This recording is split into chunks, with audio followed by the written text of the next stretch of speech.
Nous allons maintenant passer à la prédication de la parole de Dieu.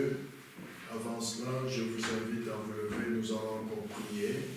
Je vous rappelle que c'est le dernier dimanche de l'an 2021 et il ne reste plus que 5 jours ici, 5 ou 6 jours devant nous à vivre pour l'an 2021. Et samedi prochain, par la grâce de Dieu, c'est le début de l'an 2022. Et personne ne connaît ce que cet an 2022 nous réserve. Peut-être serait-ce l'année où Jésus reviendra dans l'épouse. Nous ne savons pas.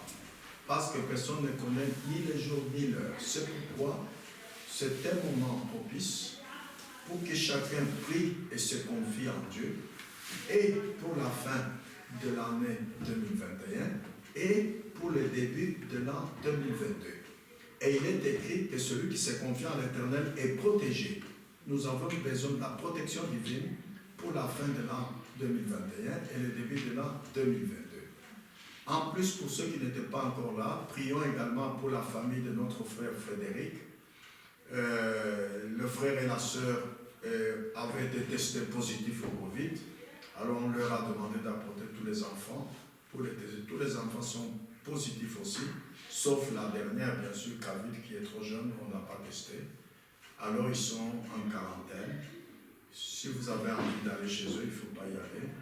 Ils ne viendront pas parmi nous non plus pendant toute la semaine. Prions pour eux également. Prions tous ensemble.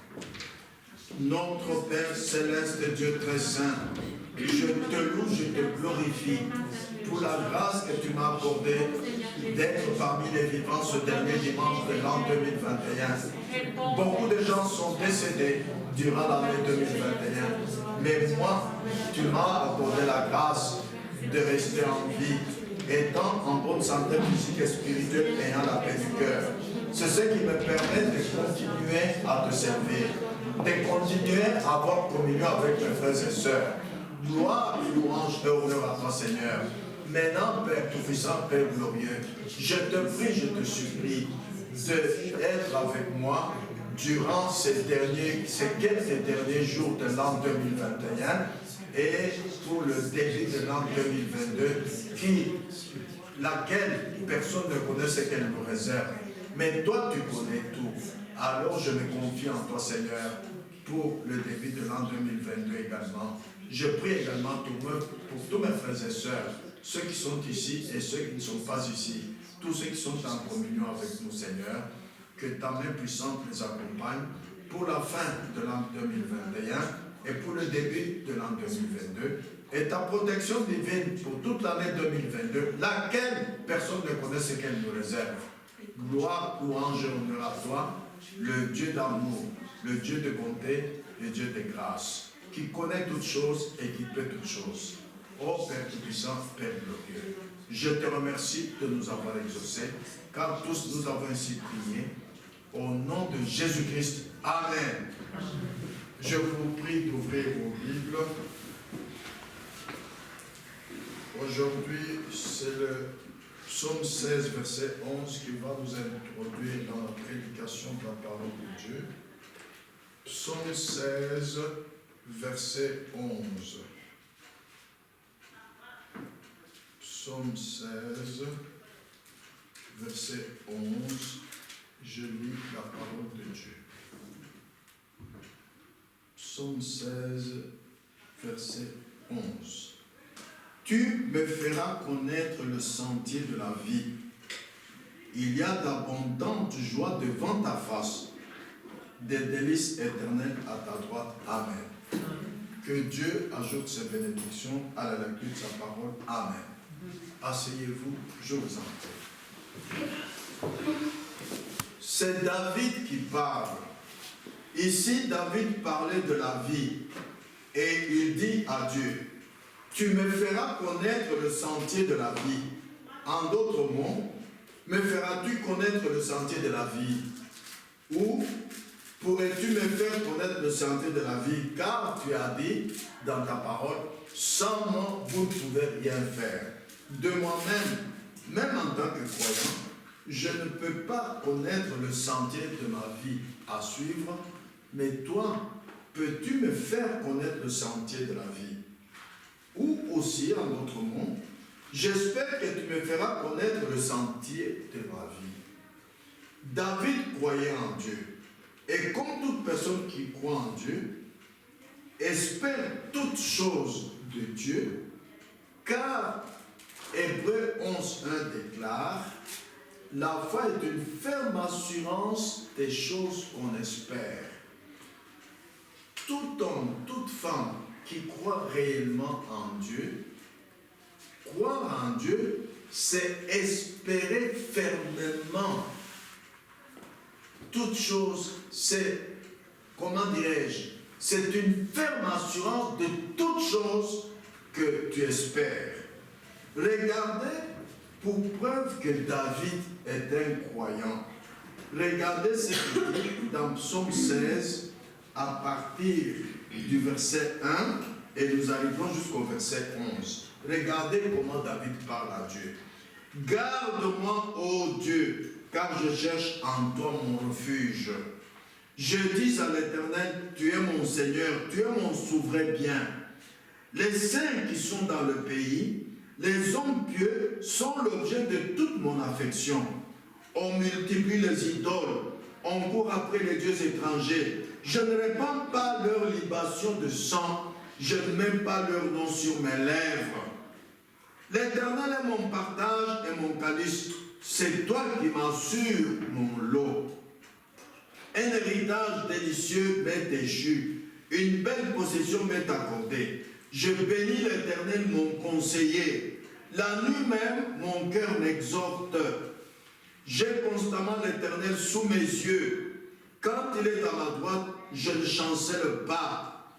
Aussi mon cœur est dans la joie, mon esprit dans l'allégresse, et mon corps repose en sécurité. Car tu ne livreras pas mon âme au séjour des morts, tu ne permettras pas que ton bien-aimé voie la corruption. Tu me feras connaître le sentier de la vie, il y a d'abondantes joies devant ta face, des délices éternelles à ta droite. Amen. Ah. Il y a beaucoup de choses que j'ai lues là, que nous avons vues la semaine passée. David, je ne chancelle pas. Oui. Quand quelqu'un est véritablement croyant, s'il tombe, c'est Dieu qui le relève. Dieu est sa force. Dieu est son conducteur. Dieu est sa protection. Rien ne peut lui enlever la vie éternelle. Non. La vie est la chose la plus grande que nous puissions obtenir. Il n'y a rien de plus grand que la vie. En effet, que donnerez-vous en échange de la vie?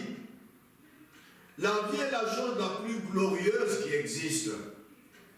Et quand la vie est terminée, maintenant écoutez, ceux qui n'ont pas d'espoir, après que la vie est terminée, c'est une chose horrible.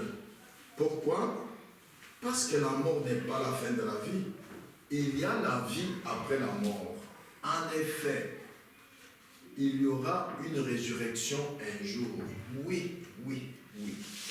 Il y a devant nous, 1, une grande résurrection, 2, un grand millénium. Mais pour qui? Uniquement pour ceux qui ont la vie éternelle.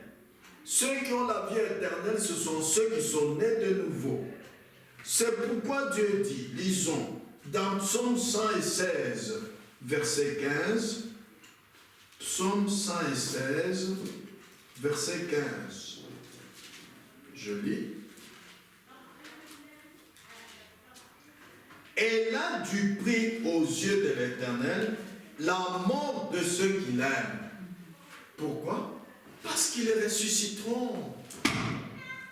Quand quelqu'un est croyant véritablement, né de nouveau, même s'il meurt, il ressuscitera un jour. Mais ce n'est pas le cas pour celui qui n'est pas né de nouveau. Suivez bien.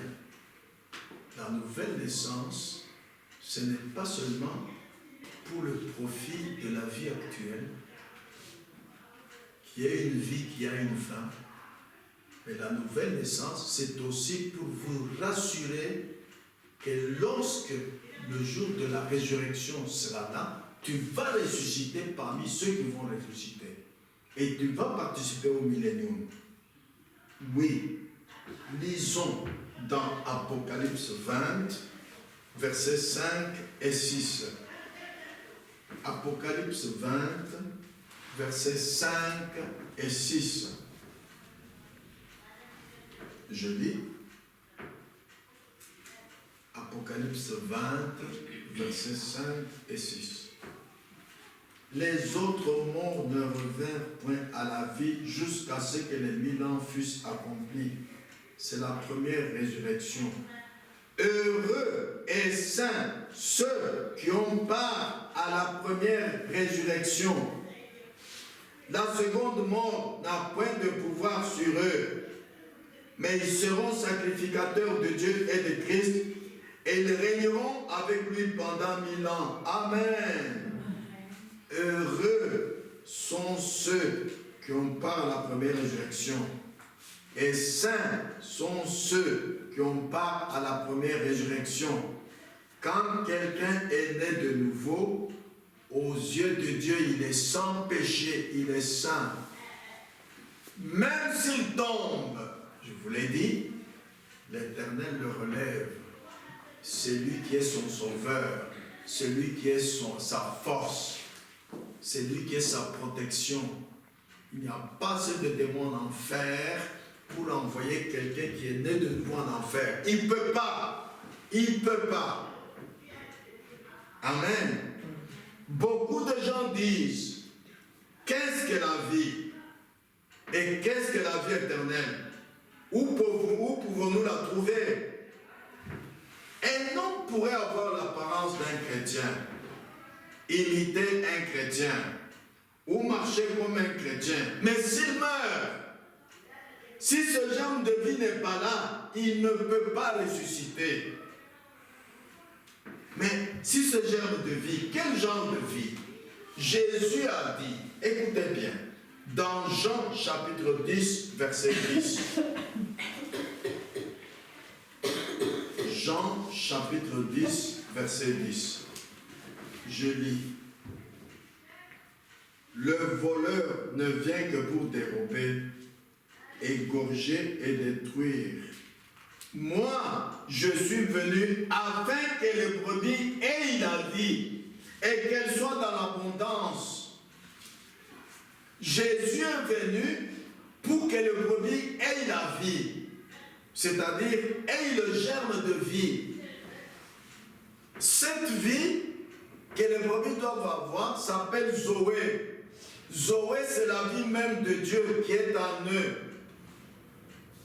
Je vous ai dit la semaine passée, pendant la prédication de la semaine passée, que quand quelqu'un est de nouveau, il est une partie de la divinité, il est une petite partie de Dieu. C'est pourquoi il est écrit dans les psaumes, vous êtes des dieux. Vous voyez? Mais attention, il ne faut pas en profiter pour dire, oh, les gens qui disent que sur Dieu ont raison. Non, non, non, non, non, non. Jésus est le seul homme qui a eu la plénitude de la divinité. Nous tous qui sommes nés de nouveau, baptisés du Saint-Esprit, nous avons une petite partie de la divinité. Pas tout. Alors vous ne pouvez pas vous comparer à Dieu. Faites bien attention. Il ne faut pas mal interpréter. Jésus a dit, je suis venu afin que les brebis aient la vie. La vie qui est Zoé. Zoé, c'est la vie même de Dieu en eux. Et tout ce qui a un commencement a une fin. Ce sont des choses qui n'ont point eu de commencement, qui n'ont pas de fin. Il n'y a qu'une seule chose qui n'a jamais eu de commencement, c'est Dieu lui-même. Et nous sommes devenus les enfants de Dieu, une partie de lui, par la nouvelle naissance. Alors Zoé, la vie même de Dieu, la vie éternelle, nous est transmise. C'est la seule façon pour nous de pouvoir vivre, de pouvoir avoir la vie éternelle. Chaque enfant né de son père, vous le savez bien, c'est pourquoi les gens, les hommes de science ont entendu cela, ils ont profité, ils ont fait maintenant le test ADN. Chaque enfant a le groupe sanguin de son père, oui. Si tu n'as pas le groupe sanguin de ton père, tu n'es pas son enfant. La même chose avec la nouvelle naissance. Chaque enfant né de Dieu, par la nouvelle naissance, celui qui est né de l'Esprit de Dieu, la vie même de Dieu, la vie éternelle, lui est transmise. Amen. Oh, quelle bonne nouvelle nous apprenons là. Oui, Dieu est mon Père. Rien ne peut m'arriver sans que lui intervienne. Il m'aime beaucoup. Voilà pourquoi nous devons naître de nouveau. Alors, frères, sœurs, nous ne pouvons pas nous permettre de laisser les gens que nous aimons et pour lesquels Christ est mort, quitter cette vie, mourir sans la vie éternelle et ne pas ressusciter lors de la résurrection. Faisons tout ce que nous pouvons pour les amener à la position où ils peuvent ressusciter lors de la résurrection. Ah! Si tu aimes quelqu'un, qu'il soit membre de famille ou n'importe qui, si vous l'aimez réellement, il faut penser de le conduire, même par vos prières fréquentes, à Christ, afin qu'il puisse ressusciter, car un jour vient où il y a deux choses qui vont arriver, la résurrection des morts et le millénium. Que cette personne que tu aimes ne manque pas cela. Amen. Ah, voilà pourquoi David dit, tu me feras connaître le sentier de la vie. C'est tellement important. Et c'est l'unique façon pour nos frères perdus qui sont là, même les membres d'église, de pouvoir jamais revivre. C'est parce que Zoé, la vie même de Dieu, leur a été transmise et nous en sommes devenus une partie. Nous sommes devenus une partie de la vie de Dieu. Par la naissance, en sortant du ventre de ta mère, tu es devenu une partie de ton père. Parce que tu as son groupe sanguin. C'est la même chose du côté spirituel. C'est pourquoi celui qui n'est pas né de nouveau ne peut pas dire qu'il est fils ou fille de Dieu. Non. Qu'est-ce que tu as de Dieu? Tu n'as rien. Pour être fils ou fille de Dieu, la vie même de Dieu, Zoé, doit être transmise. Soyez attentifs, frères et sœurs. Nous qui sommes nés de nouveau et baptisés du Saint-Esprit, nous marchons sur le sentier de la vie. C'est pourquoi David a dit, fais-moi connaître le sentier de la vie. Tu me feras connaître le sentier de la vie. C'est quand Dieu te transmet une partie de Dieu, une partie de la vie même de Dieu, Zoé, en ce moment-là, cela te permet de marcher sur le sentier de la vie. Rappelez-vous que Jésus a dit, sans moi vous ne pouvez rien faire. De toi-même, par la naissance naturelle, tu ne peux pas marcher sur le sentier de la vie, c'est-à-dire une vie sans fin. Non, tu marcheras, et un jour tu vas dans la tombe et c'est fini, tu ne reviens pas. Voilà ce qui arrive aux riches, aux rois de ce monde, aux princes de ce monde, aux intelligents de ce monde. Quand ils meurent, c'est fini. Mais nous, même si nous sommes pauvres, le fait d'avoir connu Dieu, le fait d'avoir eu la nouvelle naissance, nous avons l'assurance que nous sommes sur le sentier de la vie qui ne s'arrête pas. Même si nous mourrons, un jour nous ressusciterons et nous participerons au millénium. Évidemment, ceux qui sont nés de nouveau n'iront pas à l'enlèvement, mais ils seront dans le millénium, certainement. C'est pourquoi, frères et sœurs, je vous l'ai dit, je vous le redis, par amour, faisons connaître aux gens le sentier de la vie, afin qu'ils trouvent la voie du Seigneur, afin qu'ils trouvent le sentier de la vie. Pas le sentier qu'ils s'imaginent en disant la vie est belle. Elle est belle, mais quand il y a dans la tombe, c'est fini. Quel est l'homme de science qui peut faire revenir quelqu'un qui est dans la tombe, le faire sortir de là? Il n'y en a pas. Il n'y en a pas.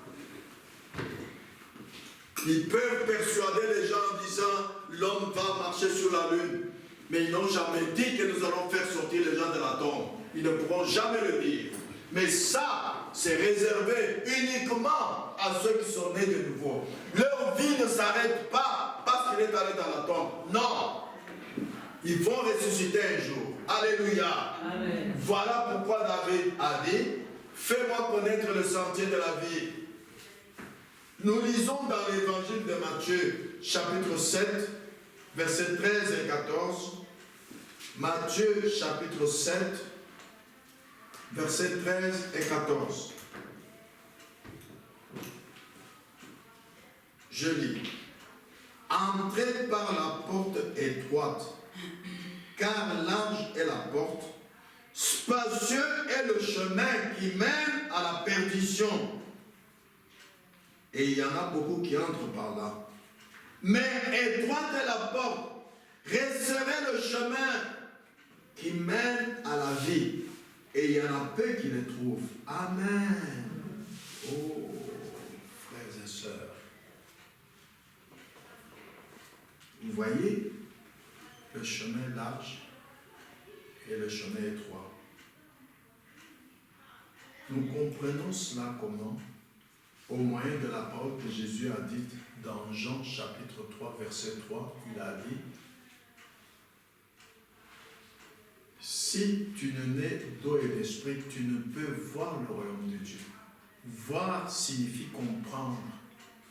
Il n'y a personne, s'il n'est pas né de nouveau, qui puisse comprendre les choses du royaume de Dieu. Tu ne peux pas. Pour comprendre tout ce qui est du royaume de Dieu, il faut naître de nouveau. Et le chemin qui mène à la vie éternelle, qui est étroit, pour le connaître, pour le comprendre, il faut la nouvelle naissance. Sans la nouvelle naissance, même en imitant le christianisme, même en allant à l'église toute ta vie, tu marcheras sur le chemin de la perdition. Parce que ce n'est pas par tes pensées humaines, par ta sagesse humaine que tu peux connaître le chemin de la vie éternelle. Non. Celui qui est né de nouveau connaît Dieu. Celui qui est né de nouveau comprend les choses du royaume de Dieu. Celui qui est né de nouveau connaît la voie de Dieu. Celui qui est né de nouveau a Zoé, la vie même de Dieu. Celui qui est né de nouveau est conduit sur la voie de Dieu par le Saint-Esprit qui est avec lui. Celui qui est né de nouveau est conduit par le Saint-Esprit dans toute la vérité. Amen. Et nous avons lu dans Psaume 16, verset 11, « Tu me feras connaître le sentier de la vie. » Maintenant, ça devient plus clair. Comment est-ce que Dieu te fera connaître le sentier de la vie? Par la nouvelle naissance. Amen. Si tu n'es pas né de nouveau, tu peux faire la théologie, tu peux prier nuit et jour, tu peux vivre toute ta vie à l'église, tu ne connaîtras pas le sentier de la vie. pour connaître le sentier de la vie, il faut que tu sois né de nouveau. Et David ajoute autre chose. Retournons à Psaume 16, verset 11. J'aime ça. Cela va vous montrer comment la parole se complète, parce que je vous en ai parlé également la semaine passée. Tu me feras connaître le sentier de la vie. Maintenant, écoutez. Il y a d'abondantes joies devant ta face. Je vous ai dit la semaine passée que quand Abraham a obéi à ce que Dieu lui a dit, quitte ta famille, quitte ta ville, quitte le monde et va dans un pays que je te montrerai, je serai avec toi. La promesse était qu'Abraham vivra dans la présence de Dieu.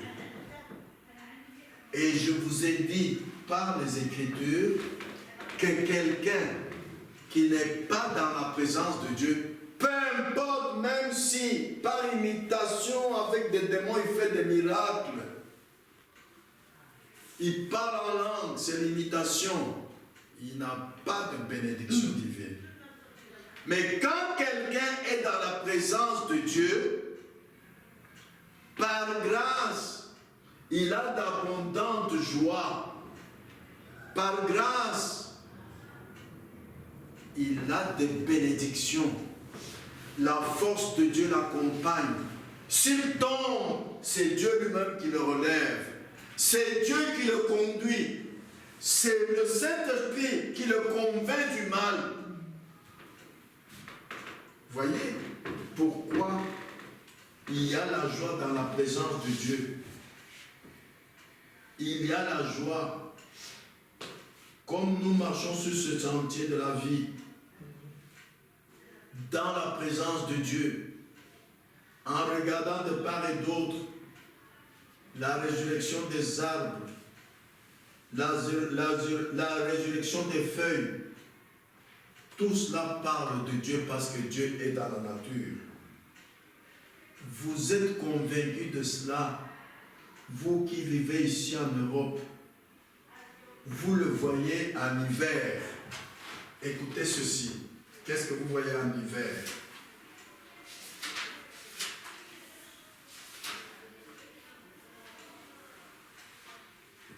Vous voyez, tous les arbres perdent leurs feuilles. Toutes les feuilles tombent. Vous dites, oh là là. Mais au printemps prochain, vers l'été, toutes les feuilles repoussent.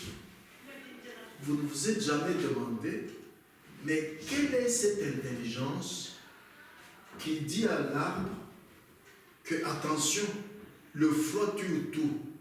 Alors, enlève la sève, cette vie que tu as, du sommet de l'arbre et aux branches, pour que cela descende jusque dans les racines.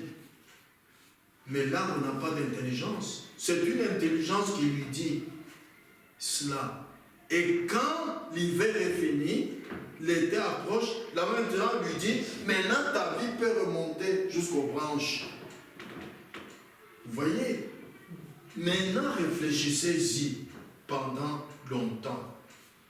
Lorsque vous aurez trouvé l'intelligence qui dit à cette sève de l'arbre de descendre jusqu'aux racines et de se cacher pour ne pas mourir,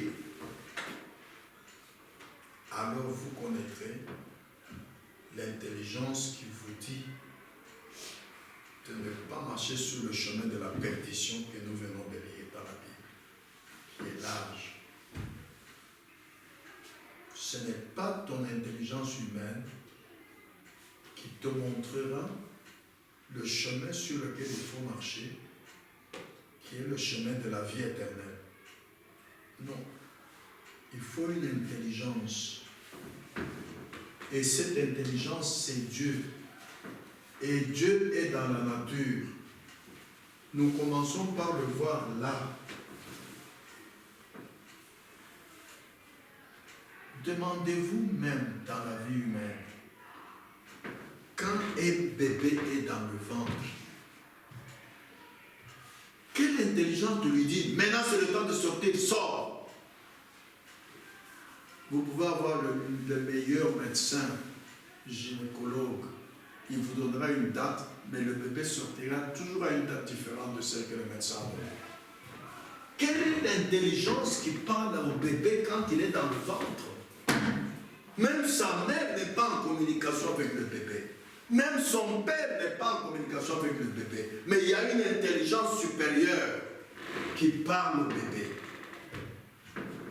La même intelligence parle à la sève qui est dans l'arbre.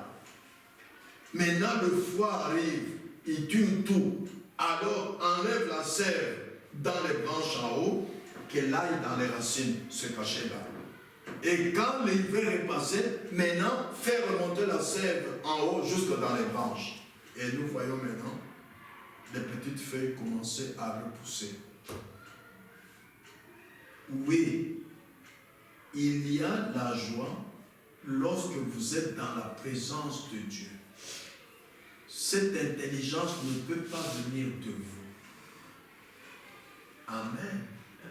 C'est pourquoi vous voyez, même les rois, il peut aller en voiture comme le roi de ce pays. Je ne connais plus son nom.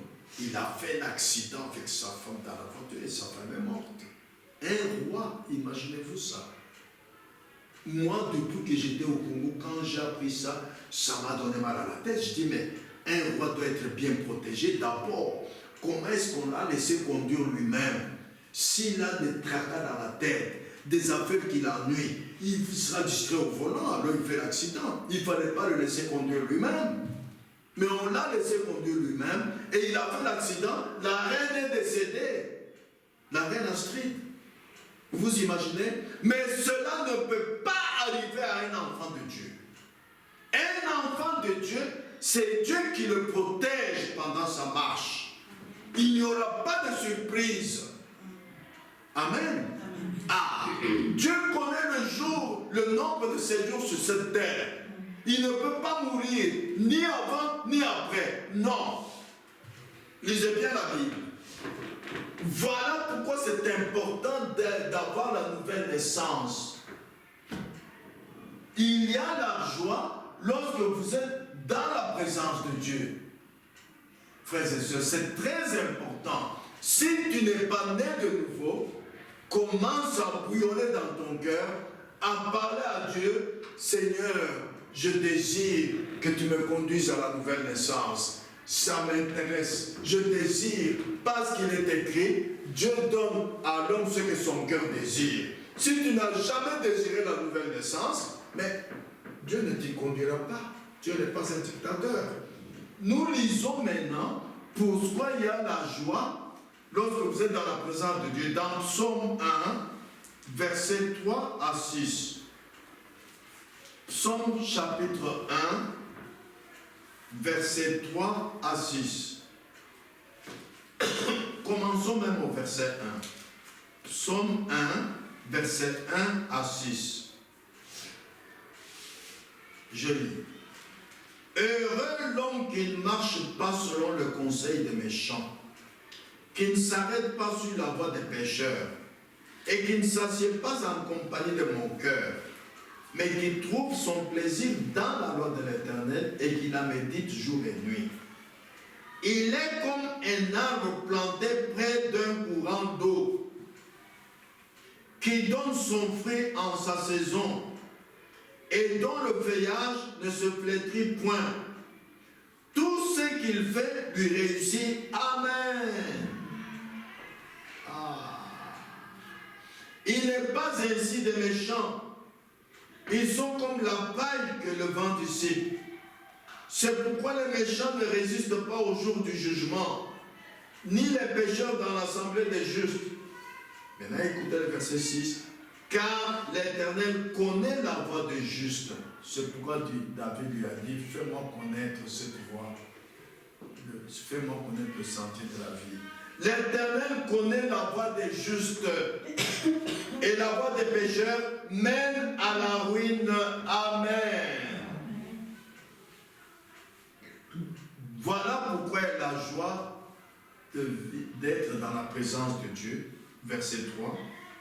Tu es comme un arbre planté près d'un courant d'eau. Tu es dans la présence de Dieu.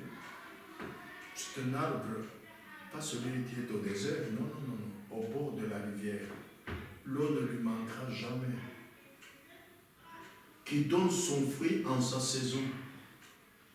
Voilà pourquoi beaucoup de membres d'église peuvent aller à l'église des années, mais ne produisent pas de fruits. Ils ne manifestent rien de divin, rien de différent de ceux qui sont dans le monde. Et dont le feuillage ne se flétrit point. Je vous ai dit que quand quelqu'un est né de nouveau, s'il tombe, c'est Dieu lui-même qui le relève. Donc, son feuillage ne se flétrit point. Et tout ce qu'il fait lui réussit. Amen. Amen. J'aime ça. Voilà pourquoi, même les croyants qui vont à l'église, lorsque maintenant ils vivent la vie naturelle, quand il achète une voiture, c'est sa voiture qui fait un accident grave. Quand il cherche du travail, il n'en trouve pas. Il n'a pas de bénédiction. Vous voyez? Et pourquoi est-ce que les gens ne se sont jamais demandé, mais comment est-ce que tout ce que moi j'entreprends échoue? C'est parce que tu n'es pas dans la présence de Dieu. Quelqu'un qui vit dans la présence de Dieu, quelqu'un qui est né de nouveau, la Bible dit, tout ce qu'il fait lui réussit. Amen. Parce qu'il se confie en l'Éternel. Et il est écrit que celui qui se confie en l'Éternel est protégé. C'est écrit. Frères et sœurs, David a dit, tu me feras connaître le sentier de la vie. Dieu a une manière de prendre un sentier de la vie pour l'y conduire, pour te conduire là. Écoutez ici, au paragraphe 54.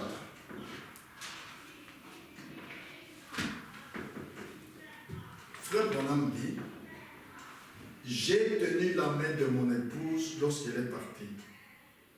Je les ai observés lorsqu'elles sont arrivées au bout du chemin. La vie est la chose la plus glorieuse qui existe. Et ceux qui n'ont pas d'espoir après que celle-ci est terminée, c'est une chose horrible. Ce que Frère Branham a fait là, je l'ai fait aussi. J'ai eu le même malheur d'enterrer ma bien-aimée. Et j'ai eu je ne comprends pas, j'ai été conduit de la même manière que lui. Malgré la tristesse que j'avais, l'émotion, j'ai tenu sa main. Et j'ai demandé au photographe de prendre une photo. J'ai une photo de ça à la maison. J'ai tenu la main de ma bien-aimée regrettée. Avant qu'on aille l'enterrer, j'ai tenu ma main et je lui ai fait ça. J'ai l'assurance, d'ailleurs, j'ai fait écrire sur sa tombe son nom, domicile, dans l'espérance d'avoir part à la résurrection. Je la connais, je connais sa vie. C'est moi qui l'ai conduit à Christ. C'est moi qui lui ai fait éviter les choses du monde. Elle a accepté. Elle a été baptisée dans l'eau après moi. Mais quand même, elle a cru. Elle a marché avec moi sur le chemin de la foi. Je sais qu'elle va ressusciter. Que Dieu soit loué. C'est ce qui est une consolation. Quand tu perds une personne bien aimée, tu es certain qu'un jour, cette personne va ressusciter. Cela, c'est une consolation. Amen. Voilà pourquoi je vous ai dit tantôt que vous devez apprendre à toutes les personnes que vous aimez à connaître le sentier de la vie, à marcher sur le sentier de la vie. Et comment est-ce que vous allez conduire ces personnes à marcher sur le sentier de la vie? Lisons Actes chapitre 2,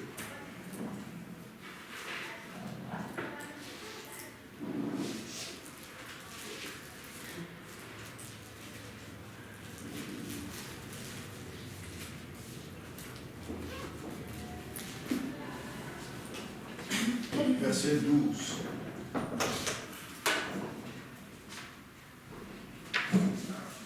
Actes chapitre 2, verset 12.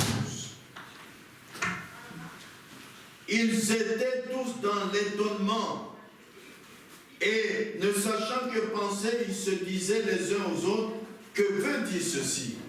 Ah. Tu ne peux pas conduire quelqu'un qui n'est pas sur le sentier de la vie, sur le sentier de la vie, avec des propos humains. Non. Avec l'intelligence humaine, non plus. Avec la sagesse humaine, non. C'est en manifestant devant cette personne la vie divine. C'est pourquoi Jésus a dit, voici les miracles qui accompagnent ceux qui auront cru. Quand ces miracles t'accompagnent, les gens vont dire, ah, mais c'est quoi ça? On n'a jamais vu ça. Alors tu leur diras, c'est Christ qui est en moi qui manifeste cela, ce n'est pas moi. Avez-vous déjà vu un humain se mettre devant un cadavre et dire, on nous excuse, lève-toi, et le cadavre se lève? Ce n'est pas moi. Vous voyez?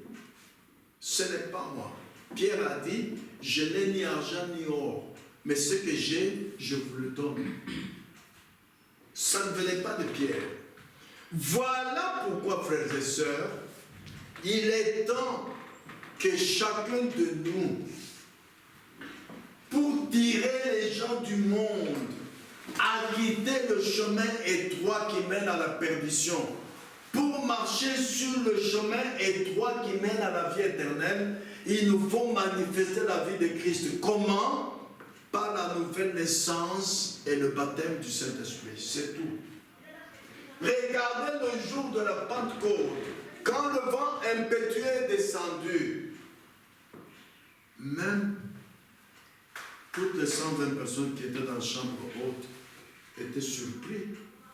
C'était la première fois qu'ils entendaient un tel vent descendre sur eux.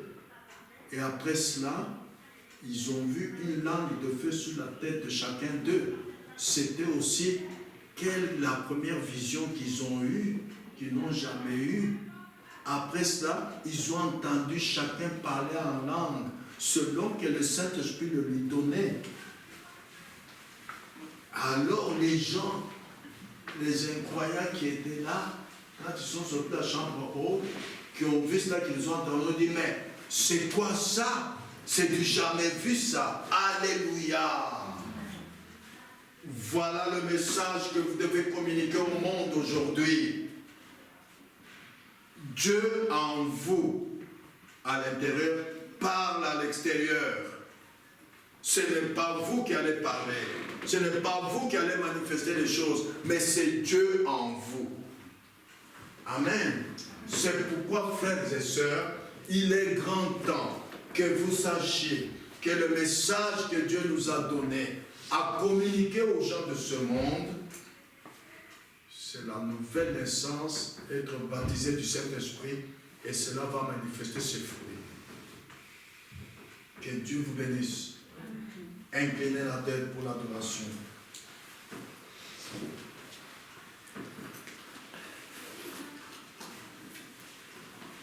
Frères et sœurs, je vous ai dit que nous ne pouvons pas nous permettre de laisser les gens que nous aimons et pour lesquels Christ est mort.